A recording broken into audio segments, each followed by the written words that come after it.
सूचनाओं में आप सभी का स्वागत है। मैं हूं सुमित और वीकली एक्सपायरी का दिन भारतीय बाजारों में थोड़ा चॉपी ट्रेड रहा, जहां पे फर्स्ट हाफ में इंडेक्स में एक अच्छी खरीदारी के साथ शुरुआत हुई, लेकिन सेकंड हाफ तक आते आते जो तेज़ी थी वो फिजल आउट हो गई और पीएसयू बैंक्स मोरलेस 0.5% के आसपास की गिरावट साथ बंद हुए। आईटी इंडेक्स में 0.5% की खरीदारी देखने को मिली। फ्रंट लाइन इंडेक्स में फ्लैट कामकाज हुआ, लेकिन वो ऊपर से अगर आप देखेंगे तो बहुत तेज़ बिकवाली थी निफ्टी, सेंसेक्स, निफ्टी बैंक तीनों में। Mid cap index, small cap index out perform कर रहे थे, 0.5% के आसपास की खरीदारी वहाँ पर देखने को मिली। एटलीस्ट फ्रंट लाइन इंडेक्स को आउट परफॉर्म करके बंद हुए और लास्ट तक आते आते भी जो एडवांस डिक्लाइंस थे उसमें एडवांसेस थोड़े बेटर साइड पर थे और डिक्लाइंस मतलब एडवांसेस ज़्यादा थे, डिक्लाइन कम थे, लेकिन जो दोनों का गैप था वो काफ़ी हद तक कम होता हुआ दिखाई पड़ा। पहले 2100 शेयर तेज़ी में थे और उस समय पर 900 शेयर गिरावट साथ कामकाज कर रहे थे। लास्ट तक आते आते करीब 1400-1500 शेयर तेज़ी में और 1100-1200 शेयर गिरावट में रहेगा। तो जो गैप था तेज़ी का, जो इंटेंसिटी ऑफ गेन थी, वो कुछ हद तक कम होते हुए दिखाई पड़ी। आईटी, एफएमसीजी, रियल्टी, ये तीन ऐसे सेक्टर थे जो कि आज तेज़ी में कामकाज कर रहे थे। इंफ्रा, बैंक्स, फार्मा, एनर्जी, ये कुछ ऐसे नाम जहां पर आज प्रेशर आता हुआ दिखाई पड़ा। थोड़ा बहुत फ्लैट टू नेगेटिव साइड पे यहाँ कामकाज हुआ, लेकिन निफ्टी बैंक बिल्कुल फ्लैट टोन पर आज क्लोज होते हुए दिखाई पड़ी। अब क्योंकि इवेंट्स अवेटेड हैं बहुत सारे, उसमें रिलायंस की एजीएम अवेटेड है, सोमवार को होने वाली है, प्लस स्टॉक स्पेसिफिक स्टोरी है, तो उसमें जो वो कंपनियां थी जो कि चंद्रयान 3 में पार्टिसिपेट कर रही थी, उनमें एक अच्छा मूव आता हुआ दिखाई पड़ा, वो सब तेज़ी में रहे। स्टॉक स्पेसिफिक था तो आज शुगर में खरीदारी थी, आज पेपर में खरीदारी थी, आज सेलेक्टिव और Tata communication again all time high पर, केमिकल के कुछ शेयर तेज़ी में थे, सीमेंट में आज बैकफुट पे कामकाज हो रहा था। तो ऐसे करके अलग अलग स्टॉक स्पेसिफिक स्टोरीज मार्केट में कामकाज करते हुए दिखाई पड़ रहे हैं और उन्हीं के अकॉर्डिंग ही कामकाज हो रहा है, लेकिन बहुत ज़्यादा कोई इंडिविजुअल स्टॉक स्पेसिफिक फ्लेवर नहीं था। 2-3 बड़े इवेंट में एक ब्लॉक हुए आज, कोफोर्ज में बड़ा ब्लॉक था, 25% प्रमोटर का स्टेक ऑफलोड हुआ और उस ब्लॉक के बाद 5% तक ऊपर शेयर चढ़ा। मिड कैप आईटी भी तेज़ी में था तो वहाँ पर भी कुछ सपोर्ट उधर से आता हुआ दिखाई पड़ा।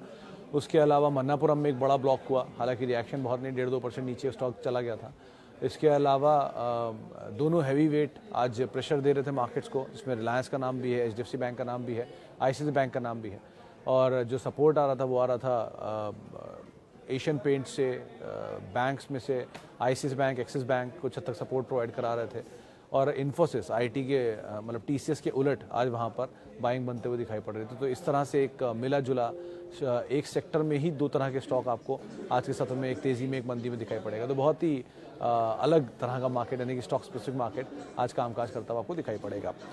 सवाल जवाब का सिलसिला शुरू कर लेते हैं और बातचीत कर लेते हैं कुछ सवालों को लेकर जो कि फेसबुक के ज़रिए और यूट्यूब के ज़रिए आते हुए दिखाई पड़े हैं। तो पहला सवाल जो फेसबुक पर आया है उसमें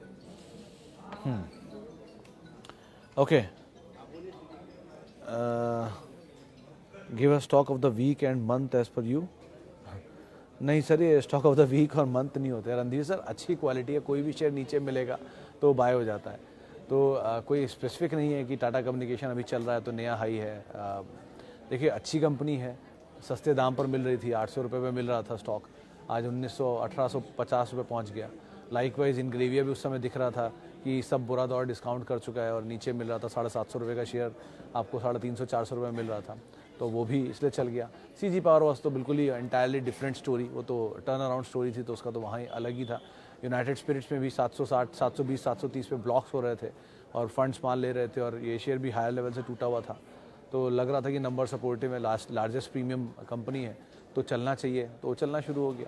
अदानी ट्रांसमिशन में भी यही लगा था कि 760 पे ब्लॉक हुए हैं और बड़े फंड्स एंटर कर रहे हैं तो शायद वो आगे भी कंटिन्यू करता हुआ दिखाई पड़े, वो दिख भी गया। तो इस तरह ही कोई भी ट्रिगर मार्केट जब देख लेती है तो लगता है चलना चाहिए। इसलिए ऐसा कोई स्पेसिफिक वीकली और मंथली नहीं होता, जहाँ जब कोई अपॉर्चुनिटी दिखेगी दोबारा उस पर मेंशन कर दूंगा। लेकिन सो फार तो अभी बाज़ार तेज़ी में है और बहुत बॉयंट है, तो थोड़ा रिस्की साइड पे आप ज़्यादा चले गए हैं, तो उसको ज़रा ध्यान रखिएगा, specially defence, specially railway, specially PSUs में, क्योंकि वहाँ तेज़ी बहुत ही ज़्यादा बॉयंट है और बहुत ज़्यादा तेज़ी है। तो स्टांस आपको ऑप्टिमिस्टिक है, इसमें कोई दो राय नहीं है, बस कॉशियसली ऑप्टिमिस्टिक रहिएगा, थोड़ा स्टॉप लॉसेस को क्लोज लेकर चलिएगा, क्योंकि अब किसी भी दिन अगर ये पलटे तो बड़ा रिस्क हो सकता है। सो अकॉर्डिंगली वहाँ पर आपको कॉल लेनी होगी, लेकिन स्टॉक स्पेसिफिक आगे स्टोरीज मिलती रहेंगी, फिर आएगा कुछ ना कुछ अच्छा तो आपको फिर मेंशन कर दूंगा। I have already 500 share of Reliance Industries and want to add more 200 share. Should I buy tomorrow?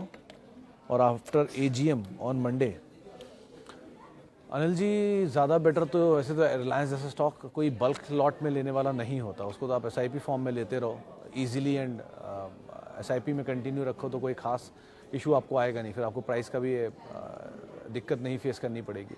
हालांकि बड़ा इवेंट एजीएम है तो एजीएम को आधार मानकर ही कोई काम करना आप इसमें जो भी करो, क्योंकि एजीएम में किस तरह के डेवलपमेंट्स आते हैं उस पर डिपेंड करता है। बट स्टिल इस चीज़ को आप ध्यान रखना कि क्योंकि आप इतनी बड़े लॉट में जा रहे हो, 2500 रुपये का शेयर है, 200 शेयर लेने जा रहे हो तो एक बड़ी क्वांटिटी है।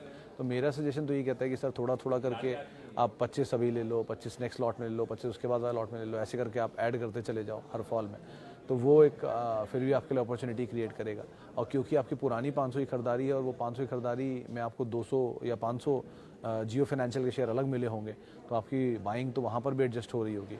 सो एडजस्टेड दाम जो आपका बैठ रहा हो खरीदारी का, उसके अकॉर्डिंग आप अपनी प्राइसिंग निकाल लो और फिर कोई कॉल लेते रहो कि क्या आपको करना है। बट अगेन इस तरह की कंपनियों के साथ एसआईपी में रहना ज़्यादा बेटर ऑप्शन है इंस्टेड ऑफ गोइंग एक बार में लॉन्ग जाना, क्योंकि वो फिर भी एक बार कोई रिस्क होता है, बड़े इन्वेस्टमेंट को आप एक साथ लेने जा रहे हो इस लिहाज से। बट हाँ, एक बड़ा इवेंट है रिलायंस के केस में जो इनकी एजीएम है सोमवार को, और बड़े जो प्लान्स हैं इनकी रिटेल को लेके, जियो फाइनेंशियल को लेके, जियो वेंचर्स को लेके, या ऑयल एंड गैस बिजनेस को लेके, इवन रिन्यूएबल एनर्जी को लेकर, उस तरह के किस तरह के प्लान से ईयर मार्क करते हैं, क्या ग्रोथ टारगेट्स रखे हुए हैं गोइंग फॉरवर्ड, वो सुनने लायक चीज़ रहेगी, उसको आप ज़रूर ध्यान रखना। Currently holding Aditya Birla AMC from 630 and Adani Wilmer from 405। Adani Wilmer तो होल्ड ही करेंगे आप करण जी। एएमसी तो मेरे ख्याल से आईपीओ के दाम का दिख रहा है 630, क्योंकि वही दाम है इसका, और वहाँ से आज तक वो दाम को भी बीट ही नहीं कर पाया, वही दाम पे खड़ा है।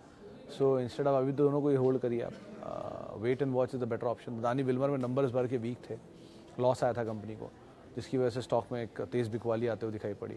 बट ठीक है, वो सब बुरा दौर जो कल भी इनफैक्ट जब हैवी सेल ऑफ था पूरे अदानी ग्रुप में, तो भी अदानी विल्मर बहुत नहीं टूटा। तो शायद वो ये मान के चल रहे हैं कि 350-60 की जोन में या 360-70 के जोन में ये सब कुछ एब्जॉर्ब कर लेगा, इसीलिए वो लॉस को भी उसने उसी लेवल पे एब्जॉर्ब किया। तो ये थोड़ा वो लेवल को एक स्टॉप लॉस मान के, जो रिसेंट लॉस थे उनको स्टॉप लॉस मान के आप एटलीस्ट बने रहो दोनों पोजीशंस में, और wait and watch is a better option. AMC के कंपैरिजन में तो ये फिर भी थोड़ा बेटर पोजीशन आपको दिखाई पड़ेगा। ओके, वापस अब चलते हैं। Which is good to buy, Vinki ji का सवाल है।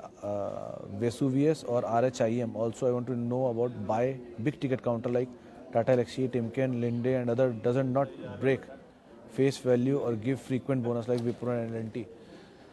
सर पहले तो बड़े बेस वाले शेयरों से मैं शुरू करता हूँ। देखिए, जो भी ये नाम आपने मेंशन किए हैं, टाटा एलेक्सी, लिंडे इंडिया और टिमकेन, इन सब के इक्विटी बेस बहुत छोटे हैं, तो हर कंपनी का इंटेंशन नहीं होता कभी कभी स्प्लिट बोनस देने का।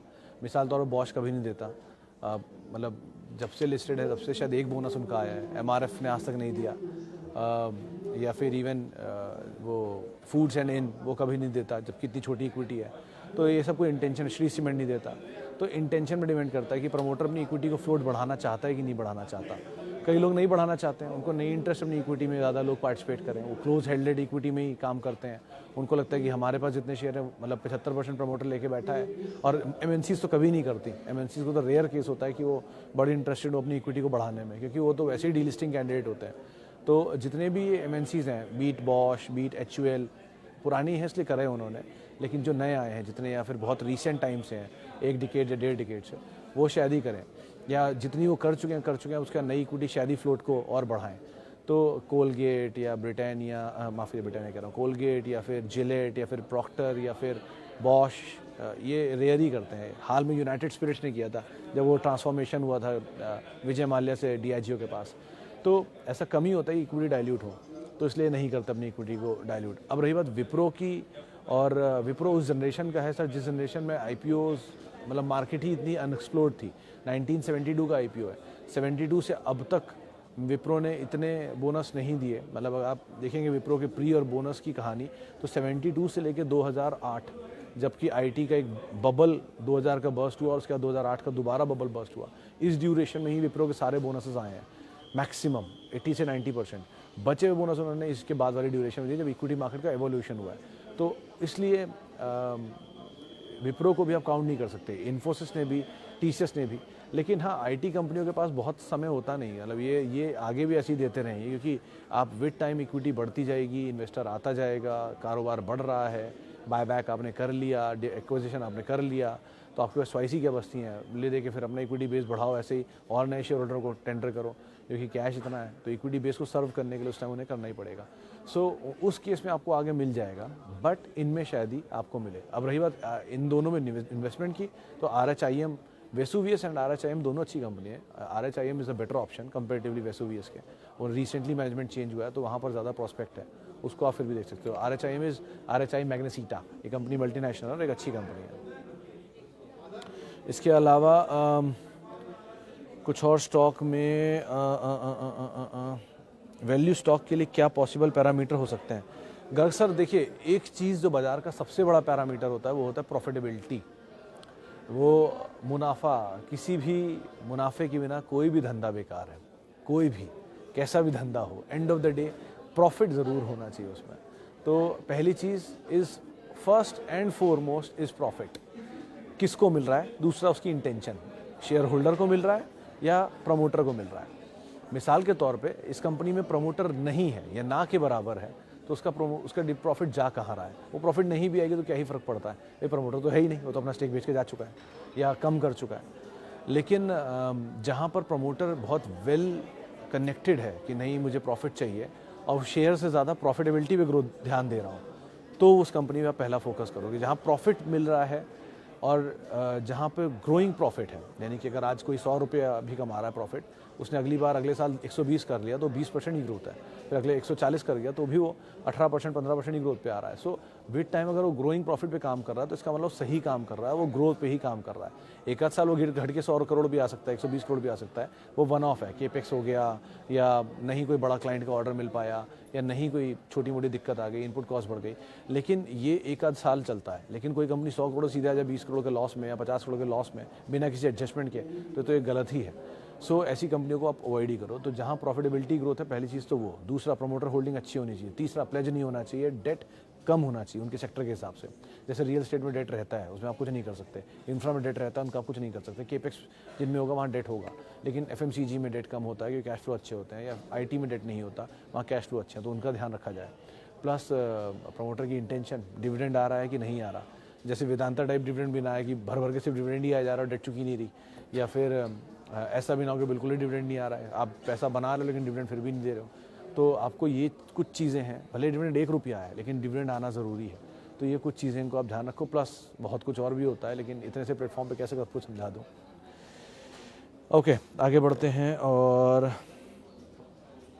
बैंकिंग स्टॉक 5 से 10 के लिए मीडियन से भी नीचे हैं, so you can add best 4 always, you can always add best 4, ऐसी कोई दिक्कत नहीं है। और 5 से 10 साल है तो आराम से आपको ग्रोथ स्टोरी दिखेगी ही। India for next decade would be a big game changer, आप उसको भूल नहीं सकते। ये चंद्रयान कल खाली एक एक्टिविटी नहीं था, ये गेम चेंजर है। आप ऐसे समझो कि इंडिया का नाम उन 4 देशों में आ गया जिन 4 देशों को लोग वर्ल्ड की मोस्ट पावरफुल कंट्रीज़ मानते हैं, उनमें आप हो। और अब अगर मान लो किसी फाइन डे इलॉन मस्क जैसा इन्वेस्टर जो कि बड़ा स्पेस मिशन करता है, वो कहते हैं कि मैं इंडियन स्पेस मार्केट में इन्वेस्ट करूंगा और इंडियन स्पेस में जो कंपनियां डील करती हैं उनमें स्टेक खरीदूंगा, गेम चेंजर हो गया ना। तो ऐसी चीज़ें बदलती हैं। So step by step change हो रहा है और ये एक बड़ा ट्रांसफॉर्मेशन था कल जो हुआ है, फॉरेन पॉलिसी को लेकर भी, फॉरेन इन्वेस्टमेंट को लेकर भी। तो इस तरह की चीज़ें is always good. India on a mark है, तो आप उसको अंदाज़ा लगा लीजिए और उस हिसाब से इन्वेस्ट करिए। ये ग्रोथ स्टोरी वाले जो बैंक्स हैं इनको आप छोड़ नहीं सकते, इसलिए कहता हूँ लार्ज कैप के साथ तो आपको रहना ही रहना है। मिड और स्मॉल में छोटे छोटे चौके छक्के लगते रहेंगे, उसको आराम से बीच में आप देखते रहिए, लेकिन लार्ज एंड मिड तो आपको हमेशा अपने पास रखने ही रखने हैं, बिकॉज वो सिंगल्स जनरेट करके देंगे, वो आपका स्कोर बोर्ड मूव करते रहेंगे थोड़ा थोड़ा, तो उनको आप ज़रूर ध्यान रखिएगा। इक्विटी मार्केट में पैसा ज़रूर डालिए और SIP में डालिए, लार्ज कैप के साथ रहिए, क्वालिटी को पकड़ के रखिए, मिड कैप स्मॉल कैप को पकड़ के रख सकते हैं, बट क्वालिटी नेम्स को एंड मल्टी बैगर की तलाश में छोटे जो पंटर स्टॉक हैं इनको अवॉइड करिए। आजकल तेज़ी बहुत है इनमें क्योंकि बहुत स्टोरी बिक रही है, तो स्टोरी जहाँ चल रही हो उनको मत फोकस करिए, जहाँ प्रॉफिटेबिलिटी चल रही हो उन पर फोकस करिए। ये अंतर को आप समझिए कि वादा मत खरीदिए, वादा हो चुका है, उसका नंबर आ रहा है, उसको खरीदिए। ओके, आगे बढ़ते हैं। चलिए, NMDC steel for long term holding target, sir ये डीमर्ज्ड आर्म वाला कारोबार है ना, अभी तो इस पर काम शुरू हुआ है, नंबर भी इसके रिफ्लेक्ट नहीं होते लास्ट क्वार्टर के, तो अभी तो कुछ भी नहीं कह सकता, पहले नंबर आने दीजिए फिर कुछ कहेंगे। NMDC is a good company to hold for dividend. NMDC steel को भी अभी नंबर देखा नहीं मैंने, क्योंकि नंबर था ही नहीं लास्ट क्वार्टर का, तो देखूँ कहाँ से। मैनेजमेंट से जो बात हुई थी उन्होंने कहा था कि एक्सपेंशन तो अच्छा है और आगे कोई स्ट्रैटेजिक इन्वेस्टर भी ढूंढ सकते हैं, लेकिन अभी कुछ कह नहीं सकते जब तक नंबर ना आए। SCI और IDFC first bank. SCI Saroj ji, जब तक तेज़ी मिल रही है, BHEL, SCI, Neyveli, REC, PFC, तब तक आप इसको इन कैश करिए, स्टॉप लॉस को क्लोजली ट्रेल करते रहिए। क्लोजली मतलब 100 रुपये का अगर आपने लिया है शेयर, मान लेते हैं 80 आपका स्टॉप लॉस है, तो अगर वो 110 जाए तो आप बढ़ा के 85 कर दीजिए, 120 जाए तो उसे 90 कर दीजिए। इसे आप ट्रेल करते चलिए साथ साथ जब तक प्रॉफिट बढ़ रहा है, क्योंकि ये कब फंसेंगे और कब घूमेंगे और लंबा फंस जाएंगे किसी को नहीं पता। BHEL आज चलता हुआ सबको अच्छा लग रहा है, यही BHEL पिछले 4 साल 5 साल से एक ही दायरे में था। आज भी मेरे बहुत सारे जानने वाले जिनके PNB के वो दाम नहीं आए जिस दाम पर उन्होंने खरीदा था, आज PNB इतना चल गया उसके बावजूद भी। तो ये जब फंसाते हैं ना तो कई सालों के लिए फंसा देते हैं। NBCC is one of them. बहुत साल हो गए, शायद सन 2011-12 के बाद अब तक वो भाव नहीं आया। सो इसलिए ज़रा स्टॉप लॉस को ट्रेल करिए, कहीं आप ट्रैप हो गए तो लंबा ट्रैप हो जाएंगे। ओके, वापस चलते हैं अब फेसबुक पर। वेदांत फैशन, पुनीत जी आराम से होल्ड करिए, अगर आपको नीचे मिले, आपकी कॉस्ट के नीचे आए और फर्दर ऐड करते रहिए। और UPL, SBI, Tata chemical, Grasim, order of buying would be as per risk. UPL is the safest one, मतलब रिवॉर्ड ज़्यादा है, रिस्क कम है उसमें। Tata chemical again quality, Grasim is again quality. Grasim को तो मतलब इक्विटी इतनी छोटी है तो कोई फ़र्क ही नहीं पड़ता, आराम से होल्ड करके बैठो आप। ग्रासिम और this again Tata chemical, it's good to hold, good to buy, good to keep for long. SBI is best. 630 के ऊपर तो बड़ी तेज़ी है, तो 630 तक तो ये थोड़ा लुढ़क के चलेगा, लेकिन 630 पार हो गया फिर तो जैकपॉट हो जाएगा। और रिस्क रिवॉर्ड में सो फार UPL इज़ द सेफेस्ट। अगर आप जाना चाह रहे हो, रिस्क इसका स्टॉप लॉस वही रहेगा 560 के आसपास, वो स्टॉप लेके आप रिस्क रिवॉर्ड में, एटलीस्ट रिस्क कम है, रिवॉर्ड बड़ा है इसमें। NBCC भी सर मैं बात कर ही चुका हूँ। हिंदुजा ग्लोबल आप होल्ड कर सकते हो सतीश जी, NBCC भी होल्ड ही करोगे आप, कॉस्ट से आपकी बहुत नीचे ही होगा। बट अगेन NBCC पहले बहुत प्रोमिनेंट स्टोरी रह चुकी है और अब हिंदुजा ग्लोबल की स्टोरी फिर भी ठीक है कंपेरेटिवली। IT में अब आप अगर पोजीशन का बड़ा हिस्सा भी लेना चाहते हो तो आराम से ले के सकते हो, क्योंकि अब IT में डाउनसाइड तो लिमिटेड है। अगर बाजार टूट भी गया यहाँ से तो भी IT उतना नहीं गिरेगा जितना बाकी टूटेंगे। सो इसीलिए IT में अब रिस्क थोड़ा कम है। आप एंटर करना चाहो कर सकते हो। 1-2 क्वार्टर के नंबर कहीं अगर सुधर गए, जो सुधर ही जाएंगे, क्योंकि आज नहीं तो कल उनके सिचुएशन सुधरेगी, जैसी सिचुएशन सुधरेगी ये रोबस्ट परफॉर्म करेंगे। सो लार्ज कैप को अब एक्यूमुलेट करो आराम से, और मिड कैप को आप थोड़ा थोड़ा हल्का करते चलो, वहाँ से निकल के लार्ज कैप में आ जाओ, ज़्यादा बेटर है, कि लार्ज कैप सबसे सेफ ऑप्शन है so far. Why Jio Financial falling every day and any news on Reliance Jio. देखिए दास साहब, बहुत क्लियर बात मैं पहले ही मेंशन किया, फिर मेंशन कर देता हूँ। जियो फाइनेंशियल के शेयर रिलायंस इंडस्ट्रीज़ के शेयरों के साथ मिले हैं सबको, आपको भी मिले और सबको मिले हैं। तो अगर आपके 100 शेयरों पे 100 शेयर आपको जियो फाइनेंशियल मिला है, तो समझिए किसी म्यूचुअल फंड के पास अगर 10 लाख शेयर है रिलायंस के, तो उसको 10 लाख जियो फाइनेंशियल के शेयर फ्री मिले होंगे। अब क्योंकि उस म्यूचुअल फंड के ये हाल में उसके रूल कहते हैं कि वो सिर्फ निफ्टी 50 की कंपनियों में ही इन्वेस्ट कर सकता है, तो जियो फाइनेंशियल निफ्टी 50 की कंपनी नहीं है, उसे हर हाल में उस कंपनी से बाहर निकलना पड़ेगा, क्योंकि उसका रूल ये कहता है कि उसे निफ्टी 50 में ही इन्वेस्ट करना है। तो रिलायंस इज इनटू निफ्टी 50, लेकिन निफ्टी 50 के बाहर आ गया जियो फाइनेंशियल, जो कि उसका हिस्सा नहीं है, तो वो अपने शेयर बेच रहा है। तो 16.5 करोड़ शेयर अभी भी बाकी हैं उस फॉर्मेट के, जो बिकने आएंगे, जो निफ्टी का हिस्सा, निफ्टी की वजह से ही बिकेंगे, यानी कि निफ्टी का हिस्सा ना होने की वजह से बिकेंगे। कल को रिलायंस जियो वापस अगर निफ्टी में आए तो उनको खरीदना ही पड़ेगा, तो ऐसा नहीं कि वो खरीदेंगे नहीं, अगर कल को निफ्टी का हिस्सा बन जाएगा तो खरीदेंगे भी, लेकिन क्योंकि अभी वो निफ्टी का हिस्सा नहीं है तो उन्हें बेचना है। अभी निफ्टी का हिस्सा नहीं था 3 दिन में, तो 3 दिन में बेचना था, फिर उसका दायरा बढ़ा के और 3 दिन कर दिया गया है 23 तारीख तक के लिए, तो वो अभी चलेगा। 16 करोड़ शेयर जब तक पूरी तरह से एब्जॉर्ब नहीं हो जाएंगे मार्केट में, ये चलेगा। अब तक क्योंकि 32-33 करोड़ थे, हाफ से ज़्यादा हो गए हैं कंज्यूम, हाफ रह गए हैं, 3-4 सर्किट और आप एक्सपेक्ट कर सकते हैं, और उसके बाद फिर ये थोड़ा स्टेबल होना चाहिए। तो जानकार मान रहे हैं 180-190 पे कहीं स्टेबल होना चाहिए, और उसी टाइम हम AGM पर भी होंगे। तो ये दोनों चीज़ों को आप आधार मानकर देखिएगा। ये अभी की सेल ऑफ जो है वो निफ्टी 50 एडजस्टमेंट्स की वजह से ही आप देख रहे हो, तो इसलिए ऐसा कोई न्यूज़ नहीं है, बट ये अंडरस्टूड इवेंट है जो चलेगा ही, तो वो होने दीजिए, स्टेबल हो जाए, फिर एंटर करिए, फिर कॉल लीजिए, फिर ज़्यादा बेटर होगा। What to do in DMart? Hold, I hold it for last 2 years। Chandan ji, आपने जब लिया है वो इसका ऑल टाइम हाई था, अगर मैं गलत नहीं हूँ तो। और आप ये भूल गए कि वो 300 रुपये का शेयर, 299 रुपये का शेयर 7,000 रुपये तक पहुँच गया था। फिर 7,000 रुपये का शेयर वहाँ से आधा हुआ है। तो आपको वो आधा तो दिख रहा है कि 7,000 से आधा होकर 3200-3400 आ गया, लेकिन आप वो नहीं देख पा रहे हैं कि वो 300 रुपये का शेयर 3,000 भी हुआ है। तो 3,000 रुपया हुआ है इतनी बड़ी तेज़ी के बाद। वो अगर कंसोलिडेट करेगा तो, क्योंकि तेज़ी 20 गुना की थी, तो 20 गुना की तेज़ी के बाद 20 महीने तो कम से कम लगाएगा ही, या इतना समय तो लेगा ही कि वो एक बड़ी कंसोलिडेशन दिखाए। तो कंसोलिडेशन चल रहा है, वो पूरा होगा तो वापस स्टेबल हो जाना चाहिए। 2 कंपनी अच्छी है, समय ले सकता है, तो आप बने रहो अभी एटलीस्ट में। चलिए, फिलहाल अब इतने सवालों शामिल करूंगा। माफ़ी उन सभी लोगों को जिनसे बातचीत नहीं हो पाई, और बहुत बहुत शुक्रिया उन सभी लोगों का जिन्होंने सवाल पूछा। आपसे मुलाकात होगी अब सोमवार को, और आप मेरे साथ जुड़ सकते हैं @सुमित रिसर्च मेरा ट्विटर हैंडल है, बाकी सोशल मीडिया हैंडल है। और किसी भी निवेश से पहले अपने वित्तीय सलाहकार की राय आप ज़रूर ले लें। और आवाज़ सवाल पूछना चाहते हैं तो CNBC आवाज़ का यूट्यूब और फेसबुक पेज पर आप सवाल पूछ सकते हैं।